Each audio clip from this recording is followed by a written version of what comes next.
Hello student, हम लोग solid state को ही कंटिन्यू करेंगे। एंड जो अभी तक हमने पढ़ लिया है वो सबसे पहली बात है, सॉलिड के बारे में हमने पढ़ा और क्लासिफिकेशन ऑफ सॉलिड को पढ़ा।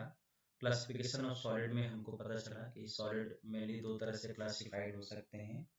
एक on basis of arrangement of their particle as well as on basis of force of attraction between the particles. ये सारी चीज़ें हमने पढ़ते हुए आगे बढ़ा। एमॉर्फस एंड क्रिस्टलाइन दो तरह के सॉलिड्स के बारे में हमने पढ़ाई करी। उसके बाद एमॉर्फस सॉलिड ट्रू सॉलिड नहीं होते हैं, इसलिए जो ट्रू होते हैं उन्हीं को हम लेके चलते हैं। तो उसमें हमने बात करी थी क्रिस्टलाइन सॉलिड की। क्रिस्टलाइन सॉलिड में भी फर्दर एक छोटा सा यूनिट हमने डिस्कस किया था जिसका नाम था यूनिट सेल। फिर हमें ये रियलाइज हुआ कि हमें यूनिट सेल जब हम पढ़ेंगे तो पूरे क्रिस्टल सिस्टम को भी हम पढ़ सकते हैं, इसलिए हम यूनिट सेल को पढ़ना हमने शुरू किया। यूनिट सेल को रिप्रेजेंट करने के लिए कुछ टर्म्स थे, जैसे एज लेंथ क्या होता है उसको हमने पढ़ा। फिर हमने एक्सियल एंगल्स क्या होते हैं जिनको अल्फा बीटा गामा के नाम से जानते हैं, एजेस को हमने ए बी सी के नाम से जाना। अब बात यह है कि दो तरह के हमारे यूनिट सेल होते हैं, एक होता है प्रिमिटिव, दूसरा होता है नॉन प्रिमिटिव। प्रिमिटिव एक इंग्लिश का वर्ड है जिसका मतलब होता है सिंपल। तो हमने एक क्लासिफिकेशन देख लिया था कि एक प्रिमिटिव का मतलब होता है वो अरेंजमेंट या वो यूनिट सेल जिसमें एटम सिर्फ कॉर्नर पे हो, और नॉन प्रिमिटिव का मतलब एटम्स कॉर्नर के बजाय के साथ साथ उसके सेंटर पे हो। अब सेंटर की बात करें तो या तो बॉडी सेंटर या फेस सेंटर। ये सारी कहानियां हमने पढ़ लिया था। आज का जो हमारा सेशन है उस सेशन में हम डिस्कस करने वाले हैं कि टोटल कितने तरह के क्रिस्टल सिस्टम हो सकते हैं और उनके होने के पीछे का वजह क्या है। तो हम बोलते हैं on the basis of on the basis of on the basis of relation between A, B and C and value of alpha, beta and gamma. समझ में आ रहा है? टाइप ऑफ क्रिस्टल सिस्टम समझ में आ रहा है नहीं आ रहा? Type of crystal system on basis of relation between A B C as well as value of alpha beta and gamma. या हम कह सकते हैं एजेस और एक्सियल एंगल के बेस पे हमारे क्रिस्टल सिस्टम कितने प्रकार के हो सकते हैं। इसका जवाब है 7 तरह के। जैसे उनका नाम क्या होगा, याद करने का एक तरीका है CTOHRMT।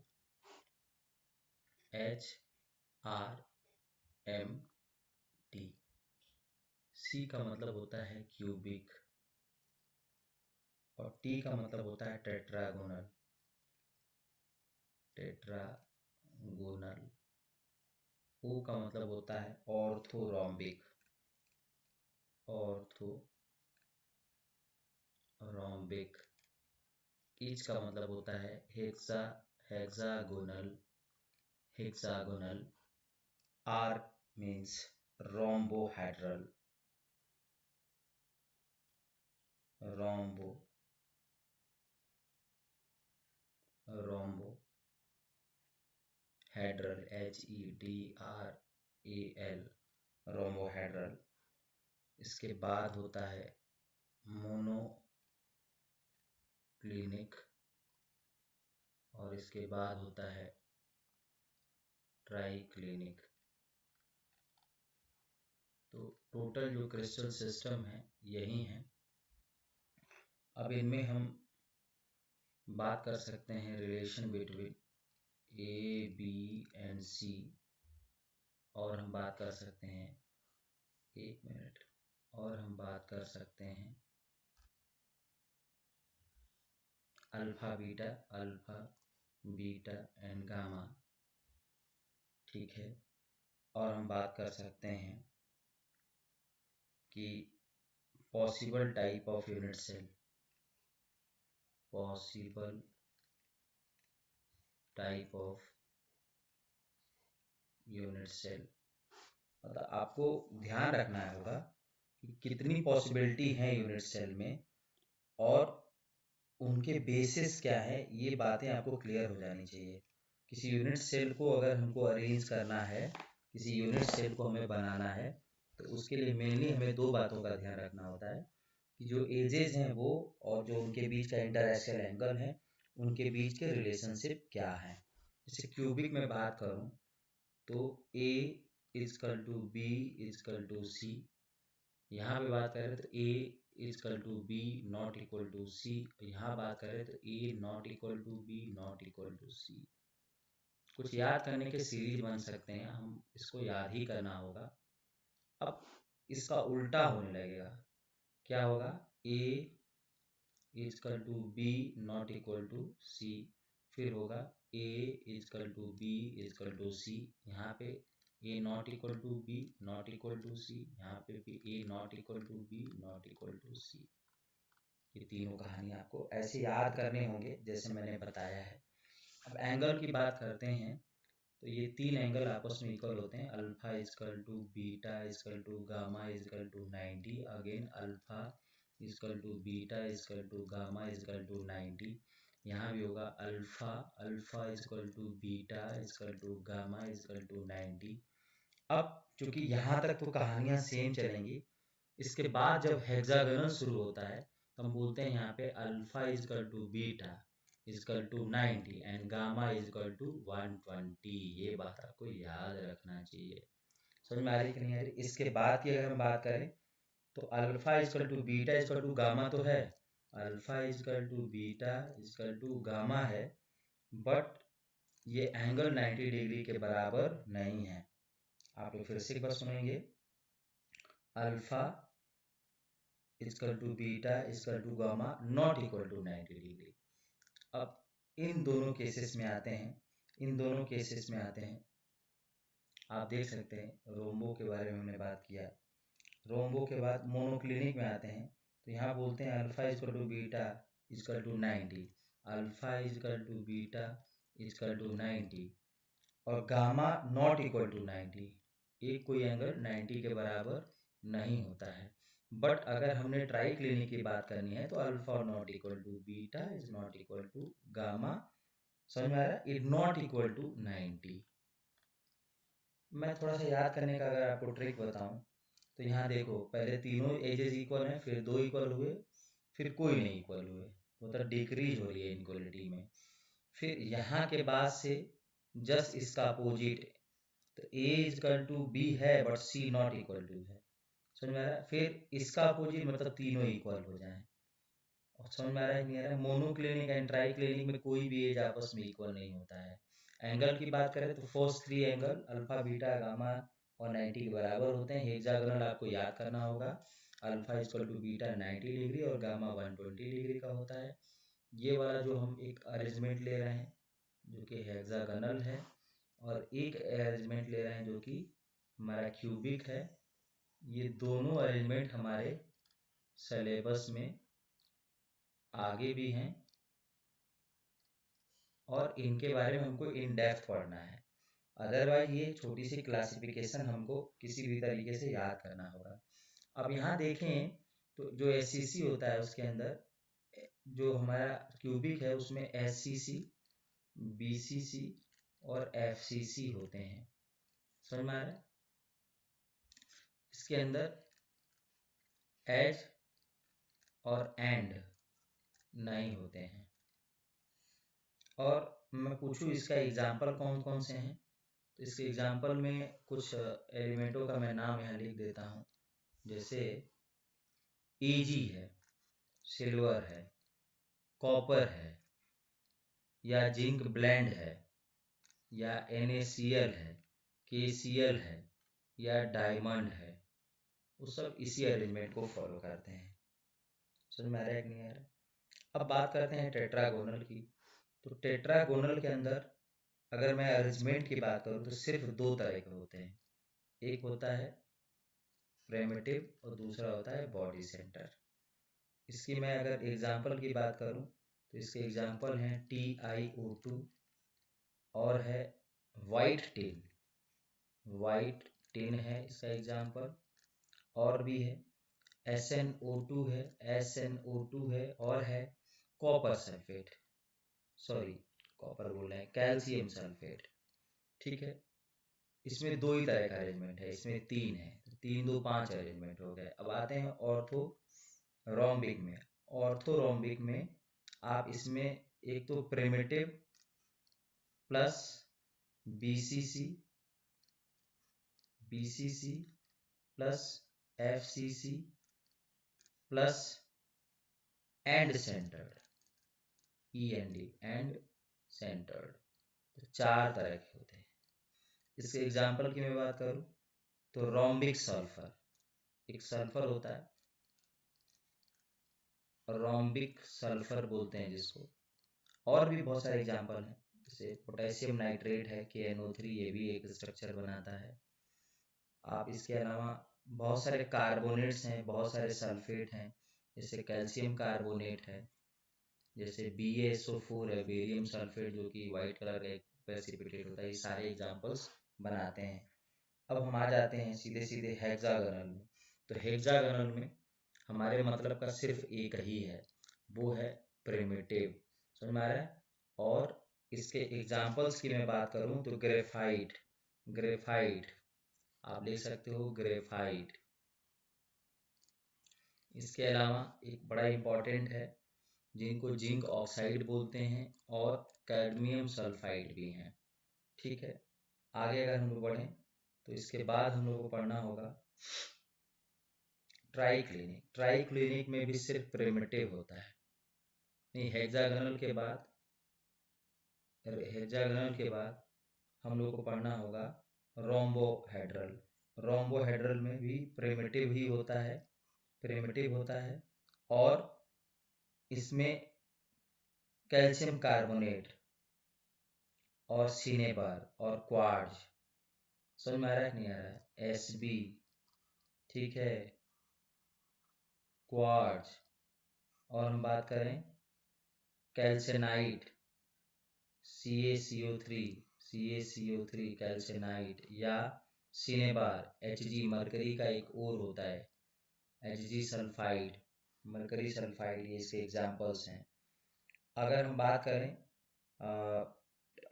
ट्राइक्लिनिक में, तो ट्राइक्लिनिक में भी प्रिमिटिव होता है। अगर हम बात करें मोनोक्लिनिक में, तो मोनोक्लिनिक के अंदर प्रिमिटिव, मोनोक्लिनिक के अंदर आप थोड़ा ध्यान रखेंगे कि प्रिमिटिव भी होता है। कौन होता है बच्चों? प्रिमिटिव भी होता है, प्रिमिटिव होता है। और इसके एग्जाम्पल्स की मैं बात करूं तो इसके एग्जाम्पल्स हैं, आप कह सकते हैं सोडियम सल्फेट, या मोनोक्लिनिक सल्फर, या कह सकते हैं हम, इसका एग्जाम्पल है सोडियम सल्फेट Na2SO4। अब हम बात करते हैं ट्राइक्लिनिक। ट्राइक्लिनिक की मैं बात करूं, इस ट्राइक्लिनिक के केस में जो आपके सिलेबस में होता है वो है कॉपर सल्फेट डॉट 5H2O, और इसमें सिर्फ प्रिमिटिव होता है, कॉपर सल्फेट डॉट 5H2O, एक एग्जाम्पल याद रखेंगे। अब ये एग्जाम्पल्स वगैरह सब याद रखना पॉसिबल नहीं है, लेकिन हेक्सागोनल और क्यूबिक का हमें याद रखना है। अब टोटल कितना अरेंजमेंट है उसको देखते हैं। जैसे यहाँ पे 3 है, 3 फिर 2 5, 5 हो गए, फिर एक 6 एक 7, ठीक है, 7 हो गए कि नहीं हो गए। और सबसे बड़ी चीज ये है कि हम लोग जो मोनोक्लिनिक लिए हैं, उस मोनोक्लिनिक में 2 तरह का अरेंजमेंट है, एक है प्रिमिटिव और एक होता है एज सेंटर्ड, प्रिमिटिव और एज सेंटर। तो काउंट हम लोग एक तरफ से करते हैं, 3 यहाँ पे हुआ, 2 यहाँ पे हुआ, 5 हो गए, और 4 यहाँ पे हुआ, 1 2 3 4, तो 3 2 5 4 9, एक 10 11 12 13, और एक यहाँ पे एंड सेंटर। टोटल हमको 14 तरह के सिस्टम दिख गए।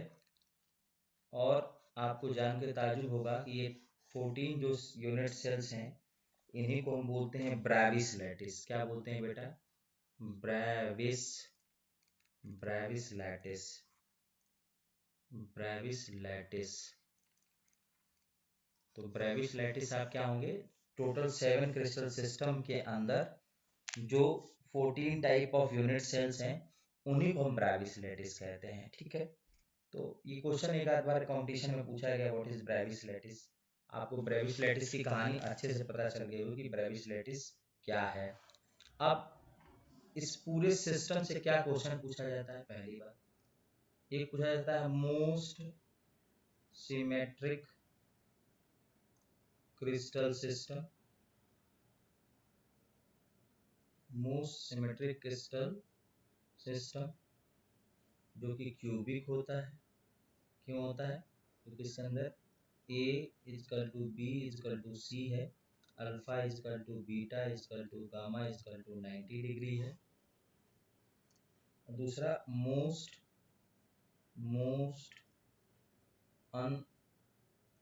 अनसिमेट्रिक की अगर मैं बात करूं वो होता है ट्राइक्लिनिक। कौन होते हैं? ट्राइक्लिनिक। क्यों है?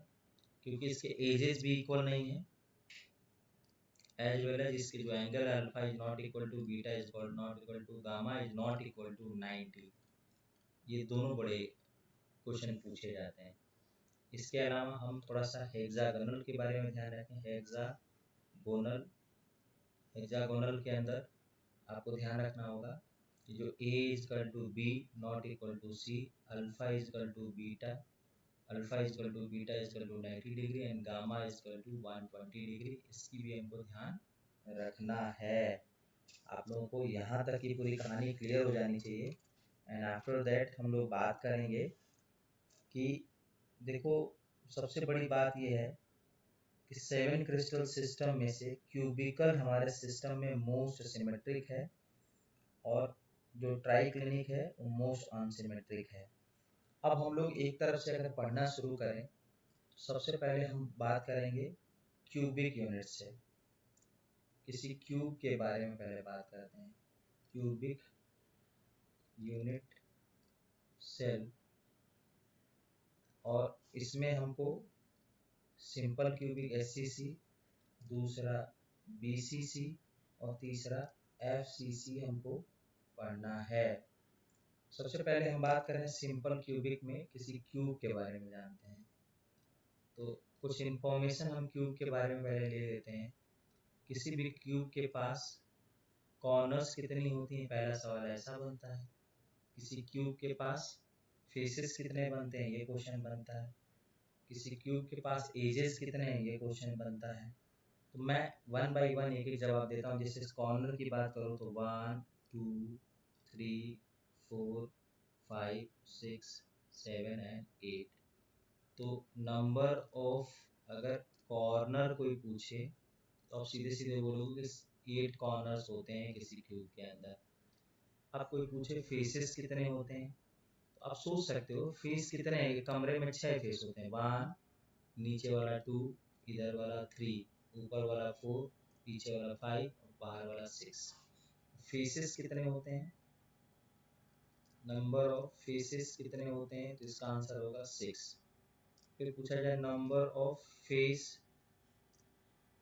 सेंटर कितने होते हैं, तो एक फेस को अगर हम ऐसे देखें तो इस एक फेस से 2 फेस डायगोनल जाते हैं जो एक दूसरे को कट करते हैं। तो हर फेस पे एक फेस का सेंटर बन सकता है। तो फेस सेंटरों की संख्या सम। अब मैं पूछूं नंबर ऑफ फेस डायगोनल क्या होते हैं, तो 6 फेसेस और 2, हर फेसेस पे 2 डायगोनल, मतलब 12 फेस डायगोनल होते हैं। नंबर ऑफ, अगर मैं बॉडी सेंटर की बात करूं, किसी भी क्यूब में बॉडी सेंटर सिर्फ एक ही होता है। वो कब बनता है? जब इनके अल्टरनेट बॉडी डायगोनल एक दूसरे को कट करें। जैसे ये एक बॉडी डायगोनल है, ये एक बॉडी डायगोनल है, ये जहाँ पे एक दूसरे को कट करेंगे, सॉरी थोड़ा सा, ये कट करने वाले जो पॉइंट्स हैं इन्हीं को हम बोलते हैं क्या बेटा? Body centre. बॉडी सेंटर हमेशा क्यूब के सेंटर पे होता है, इसको आप लोग ध्यान रखेंगे। अब बात करते हैं टोटल नंबर ऑफ एज कितने हैं, वो है 12।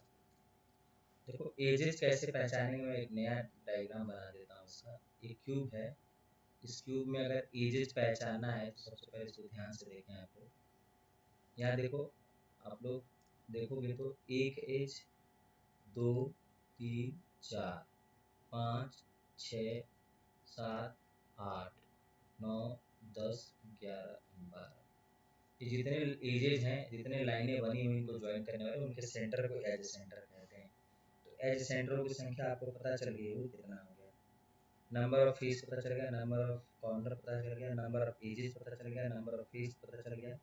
नंबर ऑफ एज सेंटर की बात करें, नंबर ऑफ एड सेंटर भी 12 ही होंगे। हर एज पे एक एड सेंटर बन सकता है।